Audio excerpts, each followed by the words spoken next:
At Human Rights Watch, we've been documenting the use of cluster munitions in the conflict in Yemen since March of last year. Yesterday we issued our fifth, I think, report on the use of cluster bombs there.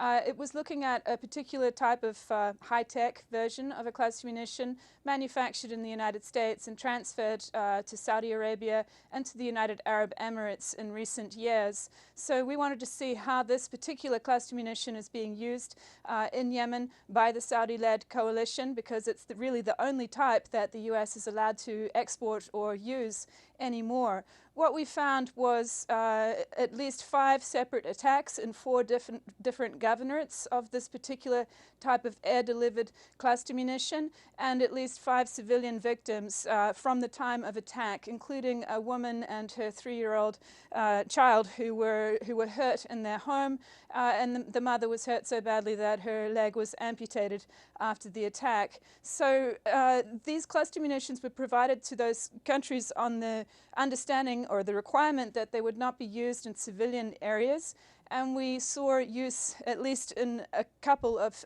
populated areas. The fishing village next to a port that was attacked in December is the most recent attack, but we also saw them used just outside of a village in April, and our researchers were at the scene collecting munitions that they found on the ground that time. So very clear to us that these cluster munitions are being used right now. They are causing civilian casualties, and we question whether or not this high-tech version that's supposed to not fail at least 99% of the time, if it's failing, because we've also seen numerous instances of these remnants of the cluster munitions lying on the ground with their submunitions still attached. I mean, every munition that's used is marked, and these ones are marked with the name of the manufacturer, which is Textron Systems Corporation, which is a US-based company that fulfills contracts for the Pentagon, and it has been fulfilling a contract to manufacture and deliver this particular type of cluster munition to the Saudi Arabia and to the United Arab Emirates, with the understanding from the United States that they not be used in populated areas. When we first saw evidence of this use, it was over social media, from Twitter.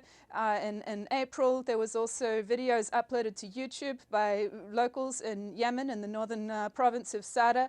We managed to geolocate the site of one of those attacks and also look at the remnants of the weapons and determine that they are this CBU-105 sensor-fused weapon, which has got quite distinctive munitions which it delivers.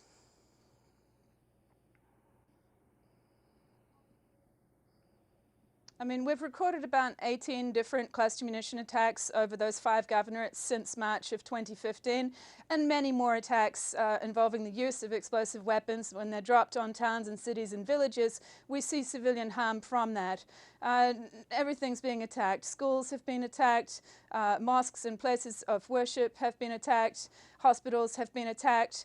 But frankly, the same thing is happening in Syria right now with the use of cluster munitions there. And we've recorded hundreds of instances of the use of cluster bombs in Syria for the past 5 years. So Yemen is not alone in what it is experiencing, but we find it unacceptable that it should be subject to the use of a banned weapon such as cluster munitions.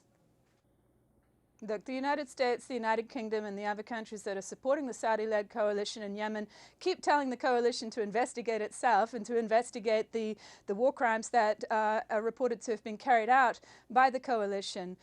We have yet to see any serious report undertaken by the coalition and made public, and we really don't know what the United States and the United Kingdom are doing in terms of the advice that they're providing. There's just not a lot of transparency there, but we would hope, especially for the United Kingdom, that it is not advising the Saudi coalition to use cluster munitions, because the United Kingdom has signed up to the 2008 treaty banning these weapons. So that's the situation. I mean, we investigate cluster munition use every day at Human Rights Watch, and we only, will go out and provide that evidence if we believe it to be watertight and for it to be happening right now. So we've delivered multiple reports about this, as has Amnesty International, as has the United Nations, and we know that countries are concerned about this. There are 118 countries who have banned cluster munitions, and they're pressing for the weapons not to be used in Saudi Arabia or in Syria, used in Yemen or in Syria or in any other country for that matter. The use of these weapons is unacceptable to them under any circumstances, and that's why we get so upset when we see these cluster munitions being used, any type of cluster munition being used. They cause problems at the time of attack when they fall over a very wide area, and if you're a civilian caught up in that, you can die or lose your limbs. But then we also see an awful lot of unexploded ordnance or remnants of the cluster munition, the submunitions that are contained in the cluster munitions,